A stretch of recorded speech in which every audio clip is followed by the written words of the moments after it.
पूरी प्रणाम सब भोजपुरिया श्रोतागण लोग के आप लोग के शॉर्ट न्यूज के माध्यम से बतावे जा रहा बनी के पावर स्टार पवन सिंह जी एक बार फिर से भौकाल मचा दिल बड़े, तहलका मचा दिल बड़े। आप लोग पहले टीजरवा देखी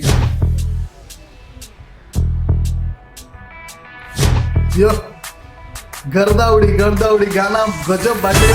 आहा मतलब मजा आ गई बा टीजर देख के। आप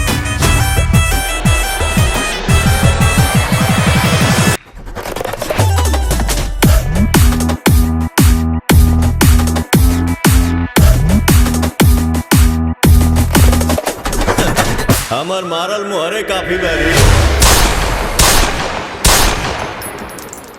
आप लोग ये टीजर जरूर एक बार फिर से देखी जा, नहीं की जा मतलब जितने बार टीजर के देखम जानू उतने आप लोग के नया नया चीज दिमाग में सोचे पे मजबूर हो खम जा।